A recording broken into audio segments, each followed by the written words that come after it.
So good evening, everyone, and welcome to the webinar tonight. I do recognize many names and faces. If you're not familiar with Funeral Consumers Alliance, please check out our new and improved website at funerals.org. And wouldn't you know that today we have had a little glitch with our website, but it's being reported that things are being worked on and we should be up and running by tomorrow, I hope. I would like, first of all, to begin by acknowledging and recognizing the FCA Board of Directors. Diana Rip, Arizona. Kristen Mountain, Colorado. Phyllis Croissant, Illinois. Gary Shirk, Ohio.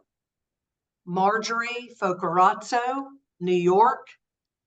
April Kruger, New York.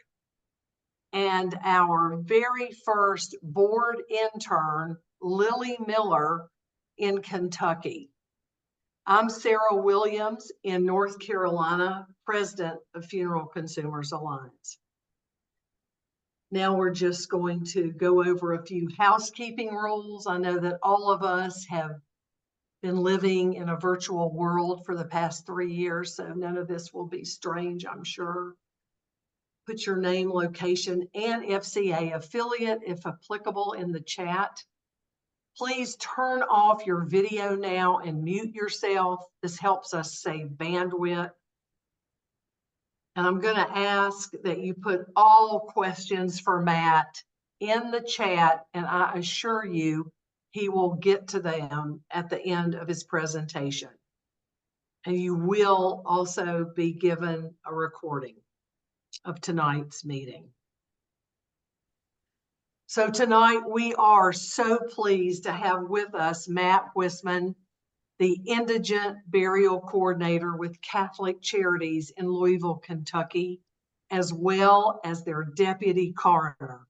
Matt, we had over 120 people register for this webinar. So clearly, this is an important topic and resonates with many, many people. I believe that funeral poverty is emerging as the next crucial issue for FCA. And hopefully that's because we will have our dream of an updated funeral rule realized very soon. When a person dies without resources, options are limited. Every week, the Funeral Consumers Alliance National Office and our affiliates across the country field calls from families with no financial flexibility who believe they must spend $9,000 or more on a funeral. We must raise our voices against this dominant narrative that exploits individuals and exacerbates poverty. Indigent burial programs are a beautiful example of how those who die in poverty are granted a personalized and respectful service that memorializes their life on earth. Matt, the Funeral Consumers Alliance, and all those present tonight are grateful to learn more about this effort to show love and esteem for our deceased loved ones. Thank you.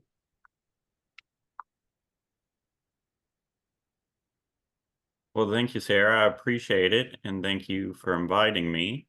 I'm going to share my screen here. Yeah, and I'm reminding people before you start, please turn off your video and mute yourselves. All right. Can you see the slideshow? We can. Okay. Thank you all for having me. I've been doing this since 2020-ish. But I've been with the program since 2011. I started as a volunteer with the St. Joseph of Arimathea Society, and I'll talk about that here in a minute. So really, when they hired me, no one else wanted the job. I was the only one that had any kind of experience, so I got lucky at the time. But since I took over, we've had a lot of interest in hiring a part-time or another full-time person. So obviously people are interested in the program. They know more about it now, and we'll just get into it. So a little bit, come on. There we go. A little bit about me. I'm not going to bore you. Everyone always asks me how I got into this position. What are my qualifications? I'm not a licensed funeral director. When we got hired, we thought that might be a conflict of interest if anyone had ever been one in our area, that they might direct people to a specific funeral home. So I think they purposely hired someone that wasn't. I do have 3 masters, and I'll go ahead and warn you all, I have thunderstorms in Louisville right now. So if I stop talking, it's because I lost internet. But I got it on my phone and I'll jump on real quick. So just bear with me. But I do have 3 masters: public administration, education, and criminal justice. I'll start my final master's this year in public health, and then I'm done, never going back. I just try to hustle on through, so I never had to go back to college. So that's the goal. And I do have a couple certifications. When I started this, I did want to look at different aspects, one of death education or grief counseling, stuff like that. So there are a lot of different programs out there. End of life dual is one of them, chaplain, thanology, things like that. Each have different viewpoint on, how we handle families, or, deal with education or stuff like that. So I just tried to cover the gamut and get qualified in as much as I could. One, because I'm the only one in the state that does this. So I kind of had to be an expert. I was forced to be. So it's worked out, and so far I've enjoyed everything I've done. But we'll get into the program. That's why you all are here. So our program is the only one in Kentucky. It doesn't mean it's the only one in the country. But our goal is to provide end-of-life services for everyone in our community, regardless of race, ethnicity, gender, or anything like that. A lot of people think Catholic Charities only provides funerals for Catholics. It's not true. We run the whole county, city, metro, whatever you want to call it, program now. That also being said, the big thing is financial means. So we're obviously providing services for people, typically for people that are in lower income brackets, but not always. We do have people that get abandoned by their families that are pretty well off. They've just been separated from their families for many years, substance abuse problems, stuff like that. But the mission for us is to make sure everyone receives a personalized and respectful services that memorializes their life on earth. And that also goes with their religion. So we work closely with all the denominations in Jefferson County, and multiple different religions. There's 100 different religions, so I don't need to go into it. A lot of times we don't know it, and I'll talk about that in a bit on what we kind of do for that. But so quick background, because I could go on forever about this. Prior to 2006, there was no program in Jefferson County. It was run by the Department of Human Services. No one really knows what they actually did with it. That's more of what probably people still think is what's done, is they kind of just get turned over to the city, and they get in, some kind of grave that's not so great. And I'll show you some of the cemeteries here in a minute. But in 2006, my high school teacher, Mr. Ben Cressy, talked to the coroner at the time, Dr. Holmes, about how sad it was no one was coming to services. So the Catholic high schools started getting involved. They started attending the services as pallbearers and readers. And that's what they came up with, this St. Joseph of Arimathea Society. It wasn't the first. The first one was in Cleveland, but it didn't do as much as we do now. It was mainly just providing pallbearers for services. So we can't take credit as much as we'd like to, but that's kind of where it originated, was from that conversation. So that was back when we were at our old cemetery, 1987 to 2010. We were at River Valley. We're currently at a new cemetery, but it's about to be filled up as well, and I'll show you in a second. So we've grown a lot since 2006. The coroner's office ran the program under Deputy Coroner Buddy Dumeyer. His wife was my librarian in grade school, so I knew him before I even got involved with the program. Louisville's the biggest small town, and I'll just go ahead and tell you that. We have 1 million people, but everyone knows everyone, especially if you're Catholic. So he ran the program for several years until he retired, and then he got switched around to different deputies. After Buddy, it was kind of seen as like, you know, who wants to do it now? It wasn't a punishment. You know, people took turns. It's just a lot of times it's very heavy situations, even for coroners, because you're dealing with people that are obviously struggling to pay for funerals. So they try to switch it around until 2020, when Louisville Metro government want to contract out to a new either government office or entity, and Catholic Charities decide they wanted to put their hat in the running, and that's what ended up with. A lot of people are kind of surprised that it's not another government office. And like I said, that's one thing we're very clear about. We just don't provide services to the Catholic community. It's everyone that's in Jefferson County. And we'll talk about qualifications in a bit. The bad part, other burial programs. There are some places like Cleveland, and it does have some kind of indigent burial services. The pictures you're seeing are from other major cities. New York is the most infamous. Hart Island, they've come under a lot of fire the past couple of years. Hart Island's in the middle of the Hudson Bay. So, out in New York, yeah. You would think I have a geography degree too, but they never allowed people to go onto the island, and they used people from Rikers to help bury for several years. The picture on the top left is from Hart Island.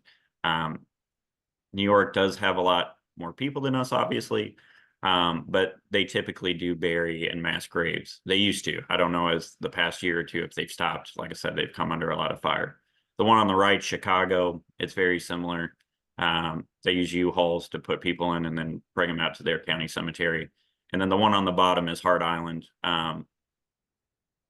Probably the hardest thing I'll talk about is, obviously you can tell those boxes are a lot smaller. Those are newborns or infants. So they also were mass burying them. So we're very proud of our program, one, because we're not even close to this. But even still, at the basis, these just aren't really, I want to say humane, but they don't show dignity to anyone involved in this. You know, even from what I've heard, the inmates at Rikers have a hard time dealing with this, which is obviously, you know, the case. And like I'll show you here in a minute, some of our statistics. A lot of the people we get too are people that have been in jail or prison significantly. So I can't imagine what it's like for them to possibly know someone that's getting put in this mass grave. Like I said, other places have programs. They're not as large as ours, I don't think. I don't know every single county though, because I have talked to some others like Atlanta that does have a program. I just don't know how sophisticated it is. But I've talked to some of their people down there. We've talked to Cincinnati, which is probably the closest metropolitan city to us, and they're working on redoing their program. So some of our ideas are spreading, and we've been working closely with some of the other cities around us. So hopefully we'll see some change. But obviously the biggest part with this is New York, Chicago, LA. Their numbers are huge. So they're kind of forced to do stuff like this. So, and again, you can ask me questions about it when we get here at the end. So our program, and I'll show you in a minute what services we offer, but primarily, people hear indigent burial and they think we're obviously just burying everyone. It's not always the case. We cremate too. There's some other options. But River Valley was the cemetery that we were previously at. Whew, that one was close. Sorry, I got lightning in my backyard. But River Valley was our county cemetery from 1987 to 2010, and that's where they actually started, I want to say doing a lot of good work, but we know exactly where everyone is. Graves are marked. The cemeteries are maintained. It does not look like that anymore. This picture was taken probably a decade ago when LG&E, our electric plant, was using the back to store their coal. Now it's actually a very nice hill. So River Valley was kind of the first cemetery that the program took off at, and started showing dignity to people out there. Meadowview, as rough as it looks, is at the bottom. That's where we're currently at. We've been there from 2010 till present.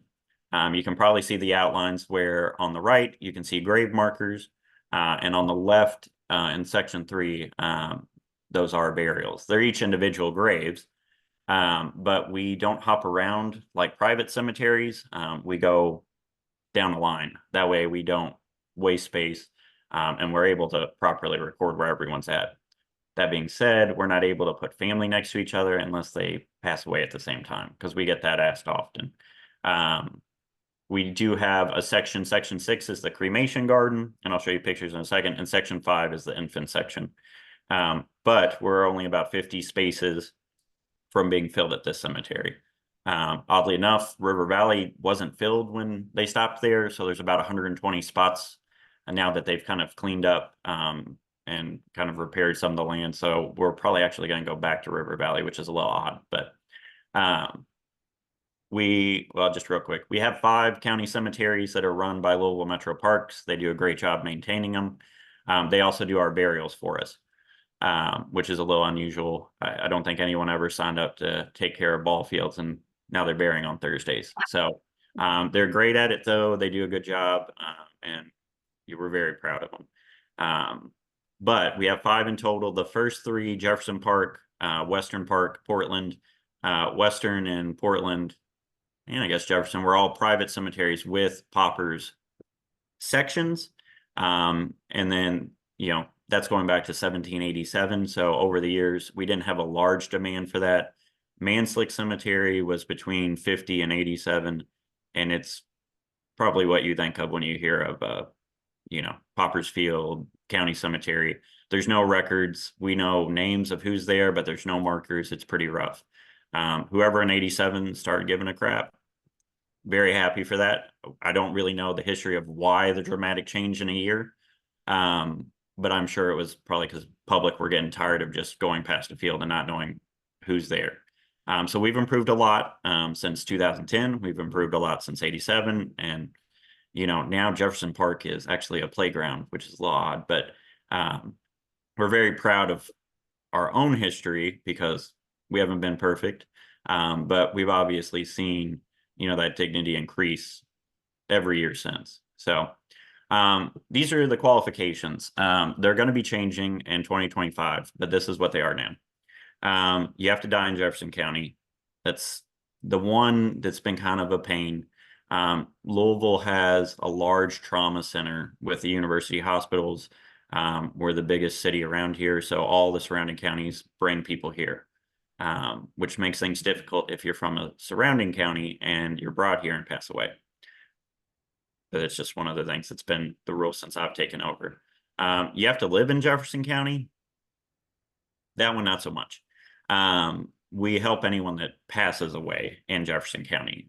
It's still a rule that you should try to go back to your home county to see if they can help, or if they have a program. Some other counties have very basic programs, we'll say, that they can, and sometimes the coroner will take them back. I can talk for Clark County.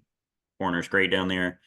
He's helped us out and taken some of their people, and the funeral homes rotate on who helps families. But they're also a very tight-knit community that knows everyone. So it's a little different than ours. Can't have life insurance or prearranged with funeral homes. That one, again, is a little flexible. Sometimes people can't access life insurance right away because they have to go through probate. So I tell everyone, the whole program's a gray area, as bad as that sounds. But we're very flexible. It's just we have some qualifications because we have to. And in 2025, we're meeting a committee now to discuss what's changing. One of those changes is a family can't have a home valued over 150,000. That one's pretty strict, unless you can show through other financial means that, you can't afford it still. I had one family that just spent their entire savings on a house that cost $250,000. Most of us would say financially that's not a great choice. because they had $8 in their bank account. Now every week they're gonna be hustling to try to pay, that mortgage, but also if something comes up, well, her mother died. So it's not fair to her. They're trying to go through with their lives. And then they are expecting to pay $9,000 or $10,000. It's just not right. So we look at a lot of different things and scenarios with that. Families can have investment stocks, annuities. If you got like $50,000 in savings, you probably don't qualify.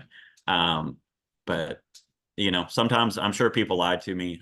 We do ask for records, and you can always just withhold them. But and then family, this is the one that takes out a lot of people. Family can afford the cheapest direct cremation in our area, which is between $700 and $900. Again, we don't force people if it's a religious basis. If you have to be buried, we don't count that one against you.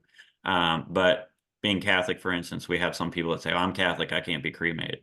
Vatican II, you can be cremated now. So there's certain religions that think they can't be, but there's others that, we understand. So, and that's not always the case, but we'll talk about that. Some of our community partners, I don't have enough space to list this. The Jefferson County Coroner is obviously our number one. Most of our cases are from the coroner's office or hospitals inside Louisville. Joanne Farmer's our current coroner, and she actually ran the program after Buddy for about 2 years. She's a fantastic woman. She really believes in the program. She's very supportive, and she's been great. Hence why I'm now a deputy coroner. So she's liked what we've done with the program, and asked me to come on over there and help with some other things, and obviously be on the rotation. So very excited and happy to have her for the next at least 2 years. I don't know if anyone knows, and this could be a question, coroners are elected positions. Doesn't make any sense why. Because you could get someone that's not qualified. But Joanne is. She's great, and she's definitely qualified to do it.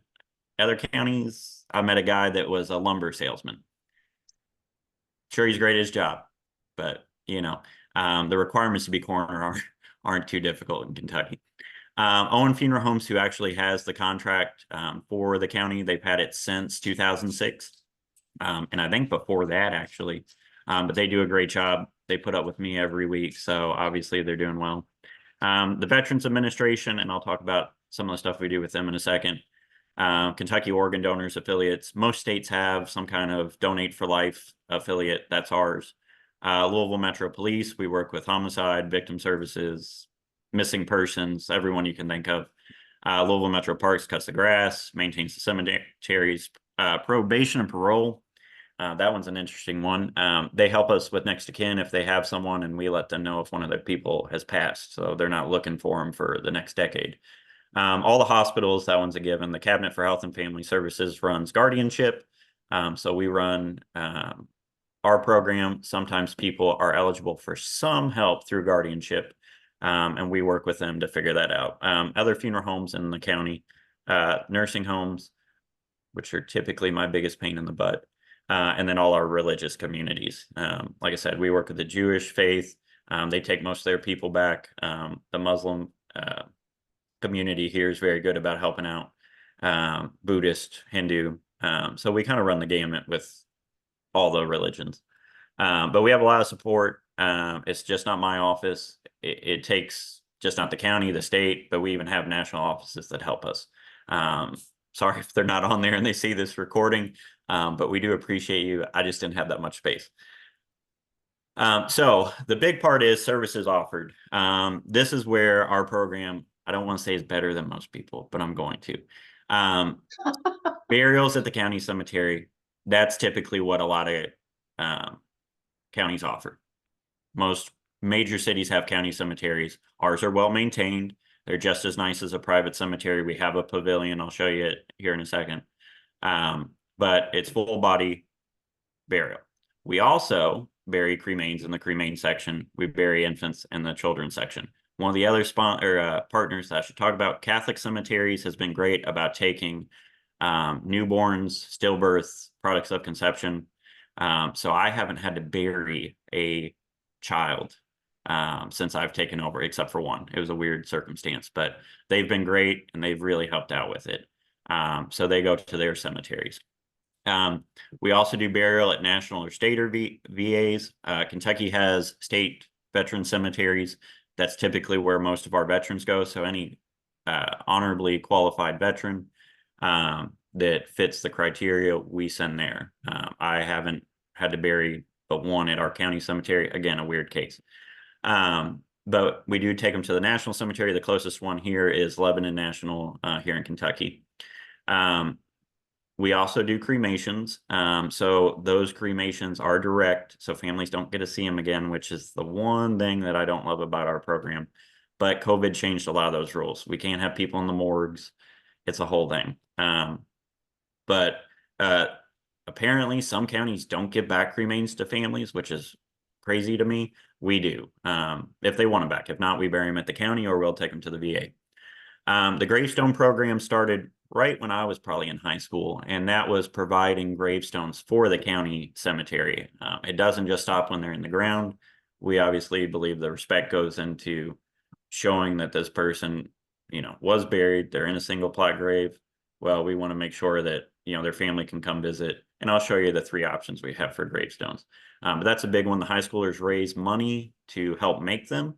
And then families have the option to purchase through one of our partners, which another partner I left off is some of the monument companies here that give discounted prices. Only for our cemeteries, though. You just can't buy one and get it half price. But the death docent program is pretty new. That's the death education. A lot of what the Funeral Consumers Alliance is doing is making sure people are educated on their rights. That's kind of what this program is on the local level, especially with state laws. So that one's still in its infancy. I started that one technically about 6 months ago. When the new year started, I've just been swamped with everything else. So the fun one that I enjoy, which sounds weird that I say that, repatriation program. The picture up in the top right is actually a Canadian veteran that I buried in Ottawa, Canada. If I get someone that's from another country, we will contact those embassies or consulates, 99% is consulate, and see if they want to take their citizen back. A lot of the times they don't. But this gentleman happened to be a World War II Air Force veteran in the Royal Canadian Air Force. So they did want to bring him back, and he's buried in their national cemetery. So I deal with, so far in the past 3 years, probably about 30 different consulates. Some do, some don't. It just depends. You can ask me which ones do and which ones don't. I couldn't tell you. There's 180 some countries. I will say the Central American and South American countries do tend to be a little bit better about bringing their people back. Europe, not so much, unless they're veterans. All Souls Day celebration. This is something that I started the first year. Catholic Charities, we do obviously have the Catholic identity. All Souls Day, for people that aren't Catholic, is a celebration in our church, and most Christian faiths, I think, do something similar. If you're not Christian, probably the closest thing would be if you know what Dia de los Muertos is in Mexico. But it's the first day in November. No, that's All Saints Day. I'm a bad Catholic. Second day in November is All Souls Day, and we celebrate the lives of all those that have gone on before us. So we have a big celebration, and we have a choir that comes out, officials. We honor our volunteers, and I think there's a slide further on about it, so I won't waste too much time there. And then private grave donation. This is another reason I haven't had to bury any children, is we have people in the community that will donate their graves to us in private cemeteries, and then we will sign those rights over to families with children or refugees that come into our city. Catholic Charities also runs Kentucky Refugee Services. It's MRS, Migration Refugee Services. So we try to help them too. And then lobbying, obviously, most of you know, it's should be regulated. But we have sometimes some laws that come up that are good and sometimes they're bad. So we try to talk with the legislator that proposes it and maybe convince them not to do it, which we've done, or say, hey, maybe we could tweak it, this or that. So we're constantly looking at ways that we can help improve. And we have some legislation coming up in this session that could be beneficial on one side, and the other side could be very bad. So we'll just have to wait and see. That's something we do. The big part that everyone knows our program, at least in Louisville, is the St. Joseph of Arimathea Society. It's named after the man that gave Jesus his tomb. If you don't know that story, I won't waste your time. But Jesus didn't have a tomb. This man gave it to him. That's why the programs are named after him. There's quite a few St. Joseph of Arimathea societies across the country, probably about 12, 13, 14. And it's typically high school students, typically at Catholic high schools, not always, that go and volunteer and help with things like this. So that's our namesake. That's how it really got started, and we've just grown ever since. Oh, and one of our students actually designed the logo. Should probably say that. We didn't have one for a long time. I was like, it's dumb not to. So we sent out submissions, and she ended up designing this. So now we put it basically on everything, but turned out great. This is Meadowview. Sorry, the middle image is a little blurry. That's our pavilion. So when we do burials at the county, we invite families, if they want to attend, to come. We put the casket that Owen Funeral Home makes on that altar in the center. We stand around, do the readings, invite family to share about the loved one, whatever. We're very flexible. But that's the pavilion right now. The section on the left is the cremation garden. The section on the right is the infant section. I don't have a picture of the full cemetery, but it's not a huge cemetery. It's only on 5 acres of land. And like I said, we're about 50 graves, which is that section on the right side. You can kind of, or on the left side where that dirt is. We're in that back center almost. So we don't have a lot of space. Here are some of the pictures. The one thing that does freak people out is it's a wooden casket still. Caskets are quite expensive. So those are actually made by the funeral home, and they've come a long way. One, they have rails, which is very nice to help carry. But two, they used to be almost cardboard. So we're very happy that it's wood, but it's just almost impossible. And I'll show you some of the stats on how many cases we do. It would cost the city a crazy amount of money. And the city's very behind our program. It's the one thing I think that still kind of freaks people out. Other people, though, as we have moved towards, we'll just say green burial, have actually liked it. It is much more natural. So we can't say green burial, but we actually have people that want to pay us to be buried at the county so they can do this, because Louisville does not have a green burial program. So you have some that hate it, some that don't. I would say 90% of the people that we deal with, though, are perfectly fine with it. They understand. We put a pall over the casket if they want. We put flowers. They're fake flowers, but, and we just try to make that ceremony as best we can. I've never really had any complaints about it, but I think it's kind of more of a shock factor. These are the 3 types of gravestones that we offer. The one on the left, probably should have crossed out their names, but you can go to the cemetery and see them if you ever want to. The one on the left is the green metal. They're temporary. Everyone gets those. That's what holds the place for obviously regular gravestones. The center ones are actually gravestones that the high schoolers make and they fundraise for. They're concrete, so they last about 10 years. So we have to keep redoing them. But they give more respect than the metal ones that end up getting covered in mud in about 2 months. We go back and try to clean them. It's just a lot to keep up with. So that's our middle of the ground solution that, has worked out, and a lot of people do like them. And then we give families the option to purchase a granite or marble. And then occasionally, about every other month, I'll just pick a random person and we'll buy them a granite headstone, especially if they're really tragic cases. The young lady here was one of those. So we give options. Some people like, the concrete. And then we've recently had some families that said, well, what if we go on Amazon and buy some of those laser cut ones? Will you put them in? Sure, but we can't guarantee they'll last. So far, they've been doing pretty well. So we're hoping that might be a new alternative for families, because they're about $80. The green ones the city pays for. The concrete ones are about $20 a piece. The granite ones are about $450. So you guys see my dad. Sorry, he's going to kill me. Like I said, VA burials, this is the one thing that when I took over, and it's going to sound bad, I promise, I've never had a family complain. We rather let your loved one stay at the morgue for a month or two until we can prove that they are eligible for VA. The services that are offered, obviously you can see the Marine Corps comes out for their people. Most of you know this. but they help with the flags. All the veterans get metal caskets. That's because the VA gives a kickback on giving them metal caskets, and we get reimbursed, and actually equals like $5 compared to what it costs to make the wooden casket. So don't know how they swung that, but we're grateful for it.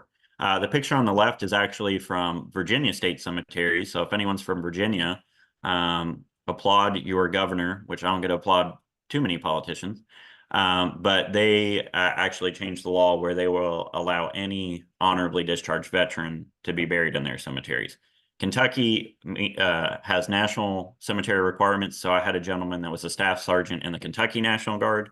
He could not be buried in Kentucky Cemetery, but Virginia allowed him to be. So that's actually the next piece of legislation we're going to be working on, is allowing all honorably discharged veterans access to burial in Kentucky state cemeteries.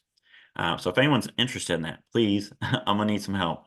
But yeah, the veteran program, we have a good working relationship on the local, state, and national level. And I'll be honest with you, no one has ever questioned us working to get a veteran a grave at a VA. People love helping veterans, and we've been very fortunate for that.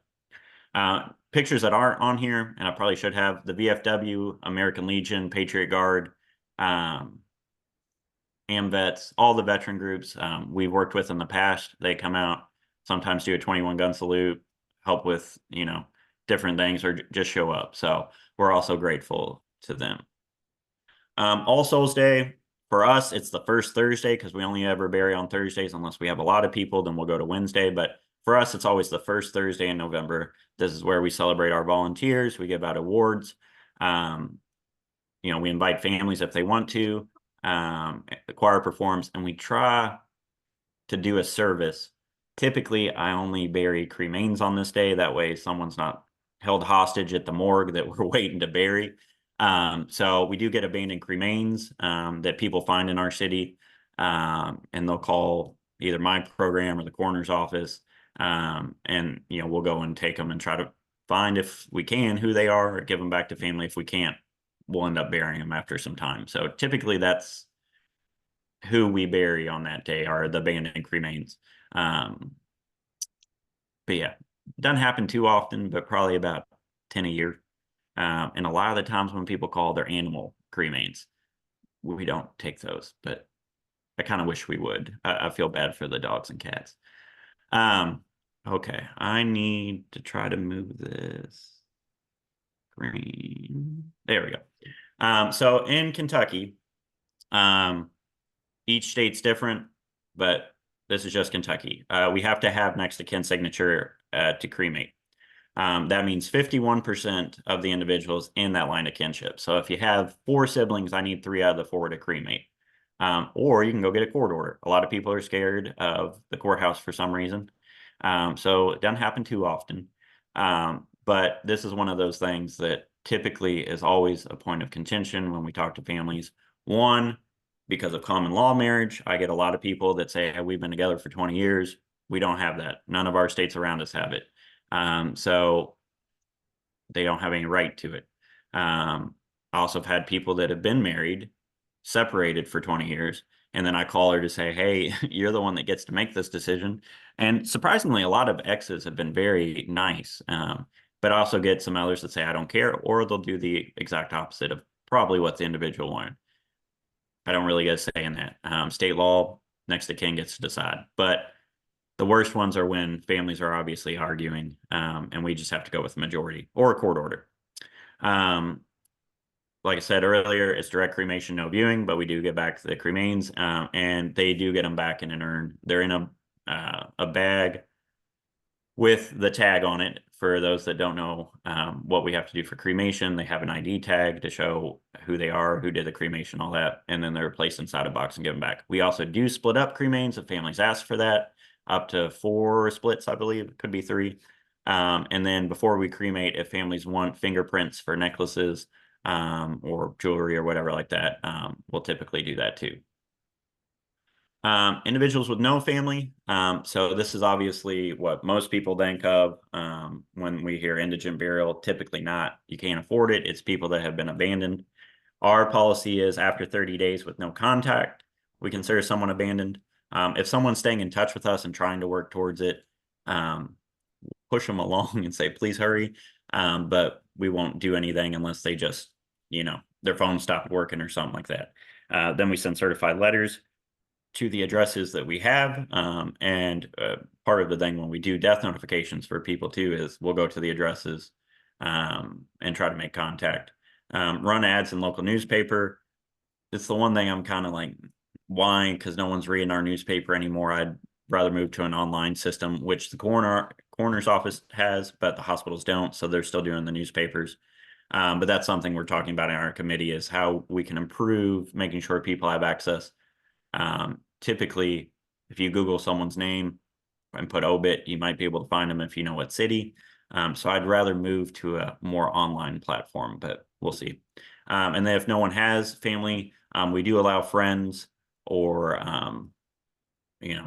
other distant relatives, whoever, if they want to go and get the court order, we will allow them to cremate, but we'll never cremate someone unless they have someone that's willing to get that court order or family to sign. I've only done it once, and it was the gentleman we sent to Virginia. And the only reason was I couldn't hold his body for 5 months. It's just not fair to him. So I talked to the National Guard and the judge here, and we all agreed that it would be most respectful for him to be cremated. So I can't say it's never happened. It's only happened once. So this is the big thing and probably the most important part, which are our clientele. And how final disposition is broken down. Also, I want to point out the man in the middle, his name is Jim. He has been to every county burial since we started in 2010 at Meadowview. He lives 2 doors down. He hasn't been to every single one. He gets sick too, like the rest of us. But he has been to over 10,000 services. He recently got our city's highest award and a bunch of other awards because people started finding out what he was doing. He helps maintain the cemetery. I don't even know what to say about him. He's literally the nicest human being on this planet. And he's very passionate about the program. Obviously, he wouldn't be doing it for 14 years if he didn't. So couldn't do it without him. Some of the other guys are our volunteers that come from our alumni groups. They're part of St. Joseph of Arimathea. It's just not the high schools. The alumni come out. They're great guys. They come out every week. And girls. They come from the women's school too. But anyway, real quick. So since 2021, we have served 725 people as of like last week. In 2023, I didn't go through each year because I didn't want to bore you for people that don't like stats. We had 265 clients. 81 of them were buried at the county cemetery. 140 were cremated. 22 went to state VA, which the closest here is at Fort Knox, right across the street. 3 at the National Cemetery. 3 private cremations. I know someone's going to ask me, well, what does that mean? I can't take them through the county program, but if we have a veteran that died in a surrounding county that they can't afford it, we will help funds. It's very complex and it's a lot of work because I can't take them through our county because of the qualifications, but we will help them get cremated if they're honorably discharged. Part of that being we have a lot of support, like I said, for veterans, so it's typically not that hard, but just a lot of phone calls and emails. And then private burials, that goes back to the children and refugees. So those are the private grave donations that we get. And then cremate burials, those are the ones we put in our cremation garden that we find throughout the year. So 2023 was a little bit lower. This year, we're about 320 if we keep up. So that's a pretty significant increase. The important part is, and I always tell everyone this, there's always this idea that the people we're serving are illegal or, people of color, something stupid. And I'll just call those people stupid because I don't mind. But that's not the case. Our biggest clientele are white men between the ages of 50 and 75. And everyone's like, oh, why is that? Well, here you can see race-wise, white is significantly higher. And part of that, yeah, you can adjust for a population. But what we have found is men specifically have a hard time talking about death, so they don't get life insurance typically until a later age, and then they can't afford it. Men also don't have the greatest of connections with some family members. So over time, they've been divorced 2 or 3 times. Typically, women aren't doing that as much. It does happen, I know. But they break their social relationships a lot more. Part of that is substance abuse issues, being in and out of jail or prison. There's 100 reasons why our clientele are more men, and I'll show you that in a second. But typically, and it's just a rumor I like to dispel, we don't get people that are from other countries. They take care of their own people. It's typically American individuals that just say, I don't want to do it. And I think that shocks a lot of people, but it's important to talk about because it's very rare that, we get someone. I work very closely with the Congolese community. We get a lot of them, and they always step up and help take care of people. There might be a picture here, and I'll show you. But anyway, I look at a lot of different things. Housing circumstances are one of them. Homes, they could rent those homes, so home ownership is not 100% accurate. Renters, that's one we know they've rented or have an apartment number. Nursing homes, city at large. City at large just meaning that is our homeless population or people that are couch surfing or don't have a permanent address. And then unknown, those are typically the cremains we get that we don't know anything about them. So it's hard to just put them in somewhere. And typically newborns too, because we don't know their parent situation. Age, like I said, our biggest clientele, 51 to 65. It's unusual for me to get someone 80 years and older, and it's unusual for me to get someone under 30. It does happen, as you can see, but typically 31 to 80 are our highest numbers. I don't know why I said typically. They always are. They have been the past 4 years. Religion, like I said, we work closely with a lot of the religions. As you can see, there's not a lot of people that are not Christian. The reason being those churches, or I'm sorry, those I'll get it right. Those religions typically step up for their individuals. Makes me feel bad as a Catholic, makes me feel bad as a Christian, but that's just the way it is. As you can see, you can just look for the numbers. Obviously, the unknown are typically people we can't get in contact for family, or we don't know anything because we don't have any records. So it's just one of those things. And then one of the important ones, education. Typically, we're dealing with people that don't have college degrees. Not always, as you can see. Graduate degrees, I've only had one person in 4 years that had a graduate degree. Unknown, again, that's people we don't know about because we can't get in touch with family. But typically, the people we're serving are high school graduates or didn't graduate high school. And then I didn't put all the types of death on here because 265 people, there's a lot. But the ones that stood out to me, obviously I took over when COVID was still around. This was 2023, so it's a little different. But I didn't see a huge increase with COVID-19 patients. 2023, we had one person. Chronic alcoholism, 2 elements, that's, it's cold out, hypothermia, stuff like that, heat strokes. We only had 2, and this is just for Indigent. This isn't for our county, just so you know. Smoke inhalation, that's typically a house fire. Homicides, I do get a decent amount of homicides. We only had 6 last year. Vehicle is not necessarily in a car. It means more pedestrian burst vehicle. For whatever reason, and I'll never understand it, Louisville has a large number of individuals that are hit and killed by vehicles as pedestrians. It's probably one of the higher ones. Suicides, 5, cancer, 25. But the big one, and this is the one that obviously, there is typically a negative connotation with indigent burial of people with substance abuse.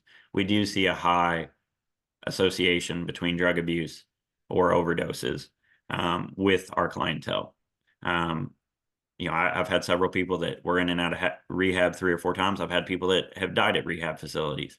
The coroner will probably say it is one of our biggest epidemics we've had. and I'm not going to throw a number out, but I will say a large number of those drug overdoses are fentanyl for 2023. We're seeing a lot of it. And again, this is just indigent cases. So people that needed help. That doesn't show the entire drug overdose count. It's just a huge issue. Um, and obviously, we try to refer people to resources, but again, most of my clientele, 99% of them have passed once we get them. We do prearrange with a small portion, but only people that are in hospice care so they can have some peace of mind. But we don't want people to prearrange, one, because we don't want them to take their own life after they've sorted things out. And two, some families have decisions after that person dies that they want to make. But anyway, the drug overdose is a huge issue and something we deal with constantly here.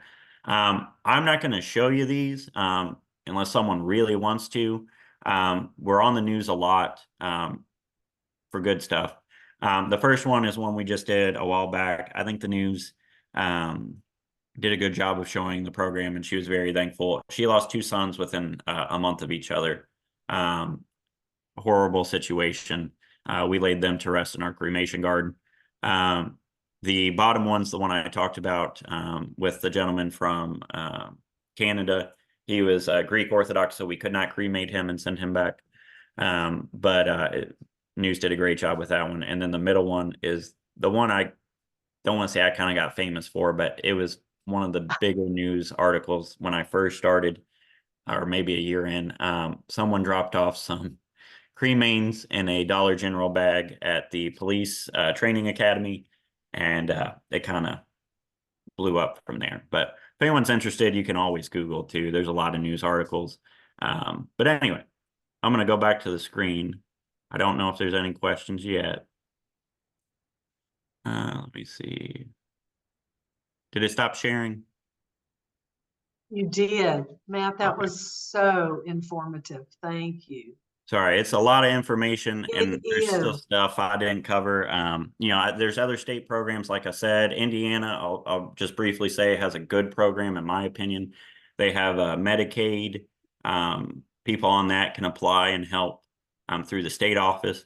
And then their township trustees will also help up to $800. And that's about by township. Townships are a little weird. They're foreign to us in Kentucky, but within the county, they have multiple townships. So they have similar requirements, like you have to be a resident of that place. You can't have a house, stuff like that. But they do a lot of good work. So I rarely get Indiana residents. And like I said, Ohio is working on revamping their program. So hopefully we'll see that. I know Oregon, if anyone's from Oregon, they have a statewide program that's specifically called Indigent. And I hear good things about it. Trying to think of some of the other states. Georgia, like I said, has something. North Carolina does not. Sorry. When I talked to one of the medical examiners in North Carolina, I was a little shocked at how they do things, but might not be the entire story. So there are some programs out there. I just think what sets ours apart is that we do try to strive to make them individualized, which is hard on a county budget or a city budget. Like I said, we're respecting cultures. We don't let people over by the grave typically, but if it's a custom in their culture to throw dirt in the grave, very carefully, we will let them from afar chuck it. We don't want anyone falling in and being an insurance issue or, the religion, stuff like that. So when we do a service, we try to make it as secular as possible. If we don't know, sorry to say, we do the most secular Christian service we can. But yeah, anyway, anyone has any questions? Sarah Martin, thank you so much for everything that you are sharing with us, all your expertise and experience. I see Sarah Martin has her hand raised. Hi, thank you. That was a great presentation. I'm just curious. I noticed that you mentioned if someone is unclaimed, if you can't find their family, that you would never cremate the body. And I was just wondering what that was about. Yeah. So there's two things with that. One, Kentucky tends to be pretty, I won't say conservative because it's not a political thing. It's just cremation is pretty low in our state compared to other states around us. I was looking at something for the Cremation Association of North America that was talking about the numbers. Kentucky, Mississippi, and maybe West Virginia have the lowest cremation rate. They've tried to pass legislation before where it would allow counties or cities to cremate everyone if they can't get a hold of someone. It got a lot of pushback. People said you don't get the right to make that decision for people. Because one of the other things is several times a year we get people that come back and say, well, I'm looking for my loved one. And, you know, if we said, well, they're cremated and their religion didn't allow it, could be bad. You know, Muslims, for instance, don't typically believe in cremation. And we had a gentleman a couple months ago, we couldn't prove that he was an active member in the Muslim community, but we also saw some very, you know, some of their religious customs. His friend said he fasted during the time of Ramadan. Could have been a coincidence. He prayed 5 times a day. Well, to us, that means he's probably Muslim. Doesn't mean it. But we didn't want to cremate him, even though he had a friend that was willing to talk to them and said it could be against his religious beliefs. They agreed. The imam that we worked with agreed that we should just bury him. So there's been a lot of pushback to cremating people. The other thing is, and the simplest way to put it, we can always dig someone up and cremate them, which we do exhumations sometimes, about 1 or 2 a year, but we can't reassemble ash to make a skeletal remains or a person. So they've taken a pretty strong stance, a lot of the officials, on not cremating someone if we don't have family. And that's kind of why. Other states don't have that. And then some officials have the authority to do it. They'll just sign the order themselves and cremate, but that's up to them. But like I said, for our office, it's more of a, we can dig them up and cremate if we have to, if that's what the family decides, that's what they want to do. We can always change that. If we cremate, we can't unchange it. So that's really the rationale. It destroys DNA. That's one of the other things too. We do get homicides. We do get people later on that have been found to have stolen someone's identity. Yeah, we can't do anything if we've cremated them. But you know, if a judge decides to do that, that's up to them. Like I said, I've only done it for one individual out of 4 years, and it was a very unusual circumstance. So, and we had a lot of people involved in that discussion. Just not me going, "Oh, I think this is what we should do." Did that answer your question? That was so helpful. Thank you. No problem. We had someone, a case who had, and I'm not sure if I'm saying the name right, so I apologize, who had a hand raised, and also then Patty Muldoon, and then we have someone in the chat.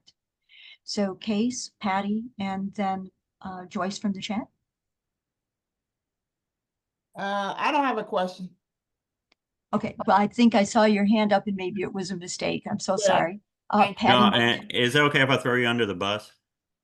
Hey, yeah, you can. Miss Gray is from Cincinnati. She has been in touch with our office, and one of the people that is really taking charge and helping redo their program. So I'm glad she could join us, and we've been happy to have her at a bunch of our meetings.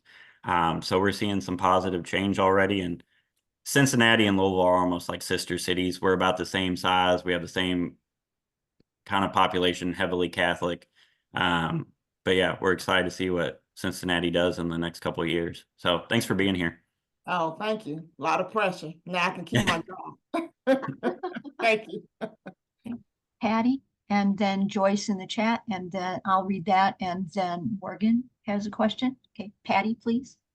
Thank you. I'm curious, Matthew, how you deal with making sure that families are low enough income. Do you have a ability to check their income, or do you just take them at their word? Yeah, so the one struggle, and I will say the city Metro Council has been very helpful and supportive of the program. The courts have been, what has not been fantastic is probate court. It is very difficult for us. Like I said, they could leave something out because I can ask them for proof, tax returns, bank statements, stuff like that. And sometimes we do. The first thing we look at is property value, because if you're in a $500,000 home, obviously we're going to ask a lot of questions. If you're in a $90,000 home and it doesn't look too hot, you know, we'll still look, but property value is the first thing we look at, because we have a good PVA office here. So it'll tell me who owns it, you know, stuff like that. So that's where we start.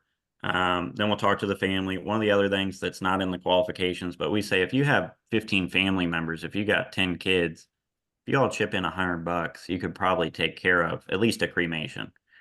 So we ask about family size, stuff like that.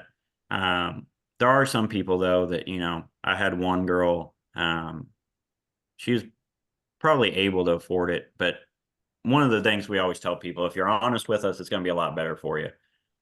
She was just like, I just need to tell you, my dad sexually abused me as a child. I don't really want to take care of this. And I'm not going to fault her for that. I just say, cool. Well, not cool. That's not okay. But thanks for being honest. It's okay. We'll take care of it. I'm not going to make you deal with something like that, put you through some trauma potentially, and make you deal with someone that hasn't been in your life for 10, 15, 20, 30 years. So we do look at stuff. A lot of it is first interaction at face value. If we have to start digging, we will. I will say the biggest one, and the way we typically find out, is if we do county burials and you show up in a brand new Escalade or a Porsche, we're going to come after you for that money. They do sign a reimbursement agreement that says if they come into some money, they find out they have life insurance, something like that, that they will reimburse the city. Because some people don't know. I mean, they say, oh, there's no life insurance. And then they get a call from their employer saying, hey, you got $10,000 coming. And we do get people that come back and pay us, which is great. Some people I think are scared about that form, but we've tried to find a way to not put liens on properties, but for people specifically that don't need help, to try to penalize them. But we haven't really, that's the one thing I haven't figured out. So yeah, some of it's trust, but in the end, 90% of cases we find out if you're lying. And I would say it's maybe 3 a year. And then we do bill them. That's one of the things I should have said. It costs us $595 to cremate, and the city pays that, and it costs $695 to bury, and the city also pays that. So if we find out you lied, we'll come after. It's really not that much, so it's pretty flexible. But Thank you. That's incredibly cheap. yes, yeah, and part of that is because the Parks Department does the digging. The county already owns the land.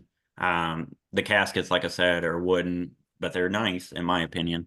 But the funeral home has a deal worked out with local Home Depots and stuff like that to get products for a reduced rate. So a lot of people come together to make this work, but it's pretty affordable. And we do have just some people that say, hey, you know, I appreciate your help. Can I just give you $595? I can't afford $5,000, but I can at least do that. And we say, well, yeah, sure, we'll take the money. You know, but there are other instances where I got people that, one of the first cases I ever had, she had 7 kids under the age of 18. And she said, I can pay for it. And then looking at it, it's like, you're going to pay for your husband, who is the only one working, or you're going to miss your rent. And I'm not going to make a mom choose between rent and burying her husband with dignity. So we're flexible on a lot of stuff. We always say anyone that needs help is going to get help, no matter what the circumstances. But yeah, if you lie, we got to follow up, and we're going to ask some questions. So yeah, it rarely happens though. And do you have a contract with the county that for Catholic Charities to do all this work, or is this? Yeah, they did an MOU. Hopefully everyone knows what MOU is, but it's just an understanding. Right now, there's 5 people in the MOU. It's the Jefferson County Coroner's Office, Catholic Charities of Louisville, Louisville Metro Government, Owen Funeral Home, and Louisville Metro Parks. So it takes all 5 of our agencies just to do the basic program of burial or cremation. But yeah, we have a contract. It's 4-year renewable, I think. So they just renewed it last year, because I think the first couple of years was a year by year, just see how things went. Because as far as we know, we might be the only program in the country that is a nonprofit government mix, somewhat religious affiliated. Not, I mean, it's just wild. If you did a flow chart, it would be crazy how it all works out. But yeah, the Catholic Charities has a contract right now. Louisville Metro government decides though in the end. But like I said, the community has been very supportive of the program. I mean, people are proud of it. We say that they're not county cemeteries, they're community cemeteries. Because we'll go out, people will be taking care of the funeral or the cemeteries, cleaning off graves, putting up flowers and stuff. We have some rules like don't put glass because if a lawnmower hits it, it's going to turn into a grenade. But we allow people to put stuff out for holidays, and we're real flexible on everything. I've gone out there. I went out Halloween because teenagers are kind of crazy sometimes, and I was like, man, something's going to happen. And I had 6 or 7 families out there visiting. One family was picnicking. It's not as depressing as some of the images of Chicago or Hart or anything like that. But I think some places are getting a little better. But sorry, I give really long answers to questions. There's other questions, Matt. Thank you. Let's see. Thank you very much. Let's see. We have Morgan, and I think we'll go with Morgan next, and then we will do Joyce's question because hers is written out in the chat. So Morgan, would you like to ask your question next, please? You're muted at the moment. Sorry, Zoom faux pas. Well, one, thank you so much for all the work that you're doing. It's super important. And I'm just completely inspired by, all the effort and passion and dedication that you're putting into this work. My question was similar to Patty, so I think you answered most of that. But, as far as getting the message out, I had a relative who passed in a county actually next door, and actually went through issues with having her money tied up in a funeral home that actually wound up not existing. And so even just thinking about, some of the members of her community is how are you letting people know that this is available, to people who may not know? Yeah. And then are you concerned about space in any capacity? Yeah. The space one's the easier question. We're always worried about space because the city, I don't think they'd ever do it, knock on wood. But they could tomorrow say, well, we're just going to start cremating everyone, or push to lobby to have that happen.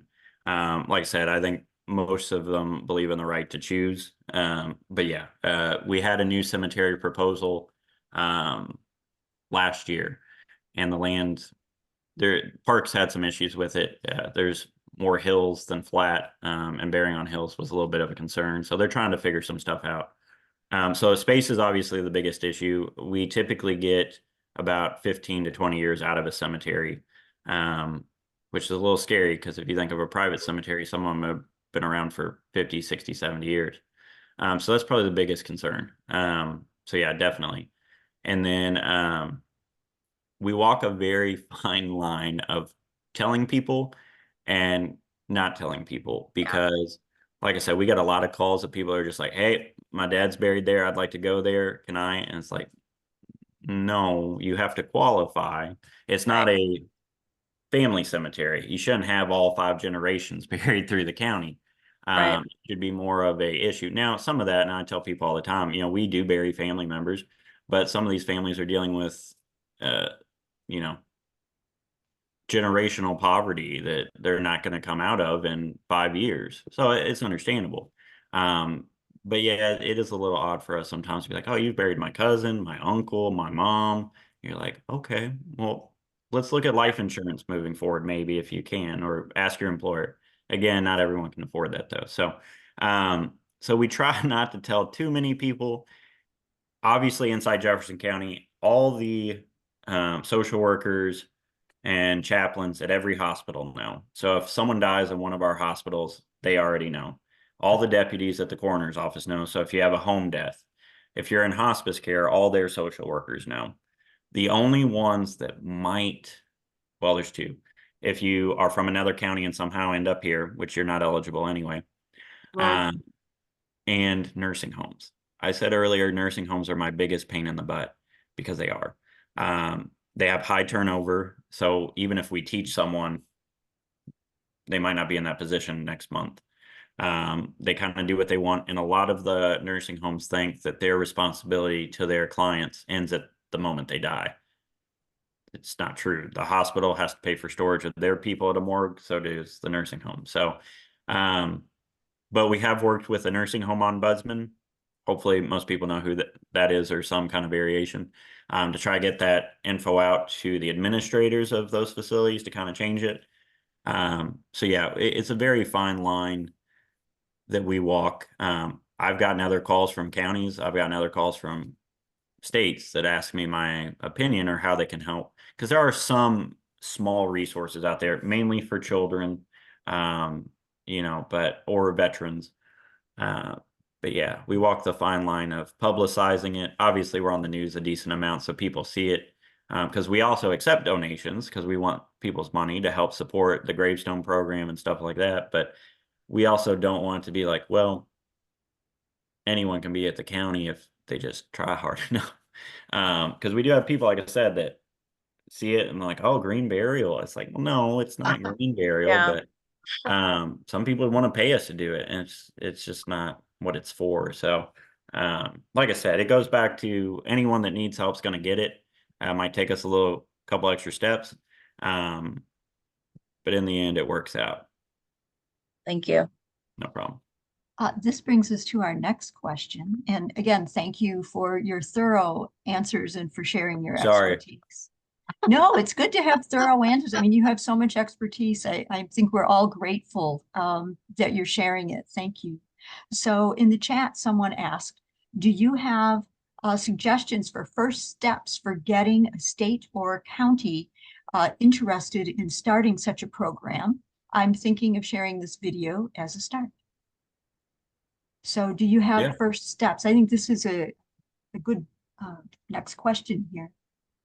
Yeah, it depends on how your state's set up. The way this started was the coroner was on board. If the person that's in charge of decedents, unclaimed decedents, sometimes it's medical examiner, sometimes it's a coroner, sometimes it's human health services, the cabinet, whatever your state has. If you can find out who that is and just say, hey, we need to be doing more, you have to have that person on board. Because I've had several coroners that just say, there's no funding. At the very least, though, they could still have high schools involved or a group. It doesn't just take funding. I mean, you can improve your services without money. I know that's kind of a radical idea, but that's the first step that I tell everyone. You have to have that person on board. We've been lucky, and this is why it's nice to have Catholic Charities. One of the Catholic Church's missions is to help bury the dead. Most people know feed the hungry, clothe the naked, all that. But the works of mercy, one of them is bury the dead. And it's very difficult to find a ministry besides your church ministry of, bereavement committee that can help. So that's why I think Catholic Charities was like, we need to get on this. So, our previous Archbishop I knew pretty well, and he was very supportive of the program. He helped buy some of the granite graves out at the cemetery. So if you have a faith leader, and it's nothing against some of the other denominations, but the Catholic Church is a hierarchical system that is pretty effective in getting crap done in places that there's a concentrated Catholic community. So one of the things we have talked about is working with Catholic Charities International or national to target those cities, kind of like Cincinnati, to say, hey, your Archbishop, this is a ministry you need to do. Here's a way you could get involved. So obviously, like I said, it starts with the coroner or medical examiner. You just need to find out who's in charge of unclaimed bodies, and then just kind of go from there. If that person just says, I don't give a crap, you're kind of in hiatus until that person, switches out roles or something. But that's my opinion. There's other ways to do it, but that's probably the easiest and quickest way.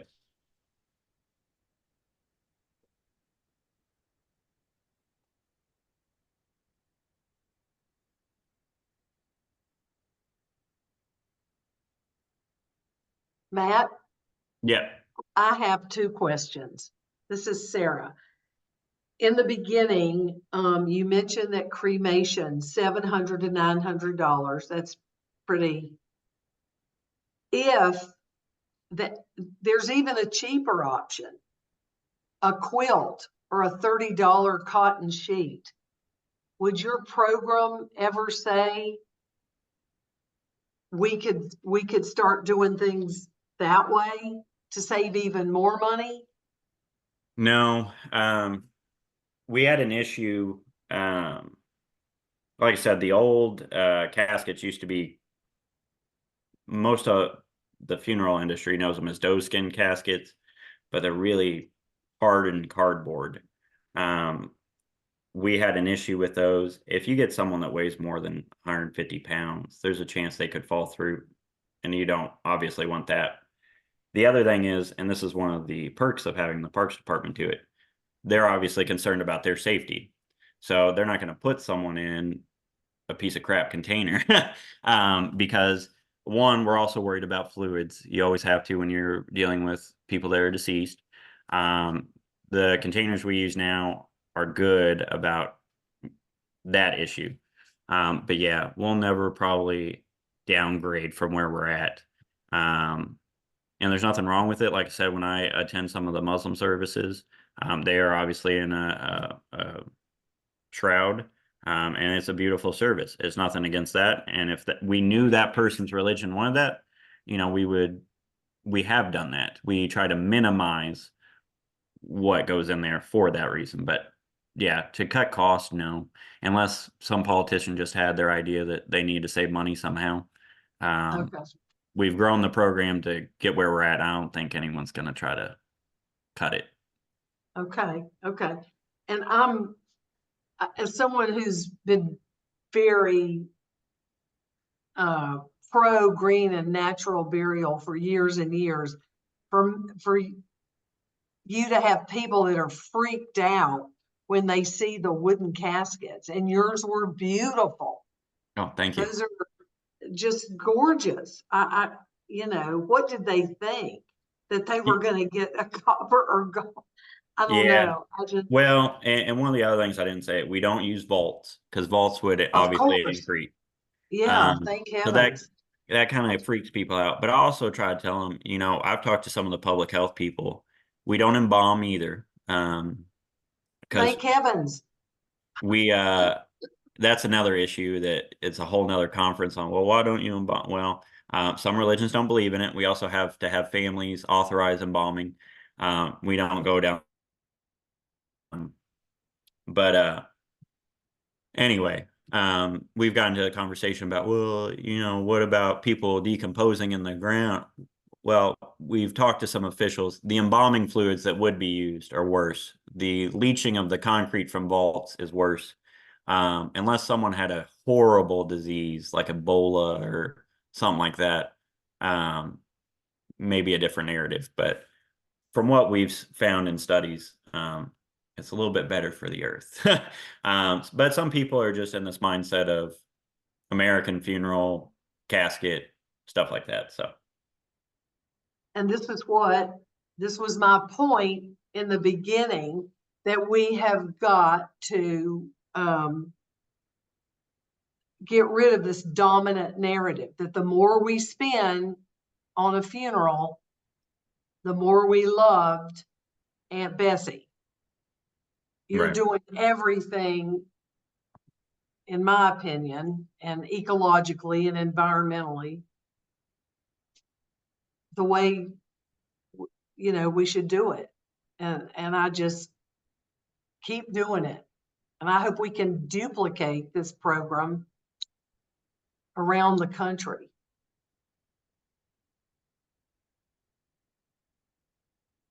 There is another question, it's sort of a follow-up question.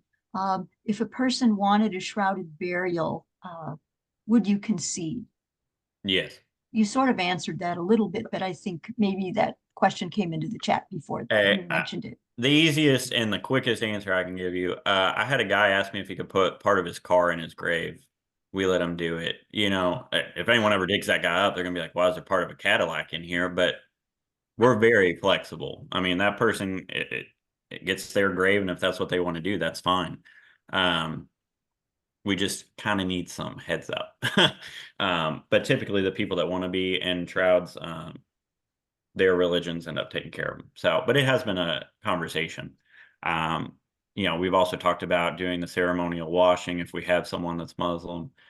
We're very close with a lot of our religions here, and they are very supportive of our program and our willingness to acknowledge their faith. And someone asked in the chat earlier, how did I know they were pagan? Her sister was working with us on it. One of the things that I started when I got hired, I told them I'm not going to stop anyone from doing their religious beliefs. Satanism would be the one caveat that, not me personally, again, do what you want, it's your life. But since it's Catholic Charities, they might tell me I can't do a Satan, whatever that word would be, service. But we allowed them to do the service they wanted. Some people bring their own pastors. That's great. Saves me from talking because you don't want to hear me talk in your final moments on earth. So, I do them. But, if you want to bring your pastor, or your shaman, or whoever you want to bring, we don't care. We also use people's preferred pronouns. I've had several people that are transgender. If they have their legal name changed, we use those. People have a problem with it, they don't have to come to the service. I'm pretty straightforward with everyone. I cuss a lot more than I do in this talk because it's being recorded. But I've just found being honest with people and basically cutting out all the crap and just respecting people on an individual level makes our program run a lot smoother, and we have better partners because of it. Because if I have a church that's going to bring people out telling everyone they're going to go to hell, I don't want them a part of it. If that person's religion is part of that and they want to do it for their service, that's fine. But, we're not going to have anyone talk down to family or, talk about someone because they're LGBTQ or something like that. It's not going to happen. So, also an important distinction. So, any other questions? I think we've come, Diana and April, to our time just about, if you don't see another question. To answer Gary's question, no, we don't use vaults. Some even private cemeteries in Kentucky don't require vaults. It's a cemetery by cemetery policy. So for ours, we're not subjugated. What's the word? We're not required, we'll just say, to have vaults. But yeah, some are. So when I do the private grave donation, some of those do require that they have vaults to go into. But typically, like I said, we're using them for kids, and these cemeteries typically waive their cost on their end as much as they can. We have a lot of good partners in the private cemeteries, Catholic cemeteries, Rest Haven. They've been good about waiving costs for people, specifically children, because obviously that's a whole nother kind of issue. If anyone's ever dealt with that, it's sad, but there's also another whole side. But we'll just leave it at that. So yeah, they do get vaults. I always say everyone gets equal treatment at our county cemetery, but if we give a grave donation, that's the policy of that cemetery. I can't dictate it, but some people are willing to work with them, and I've never had anyone that's just flat out said no to help. So.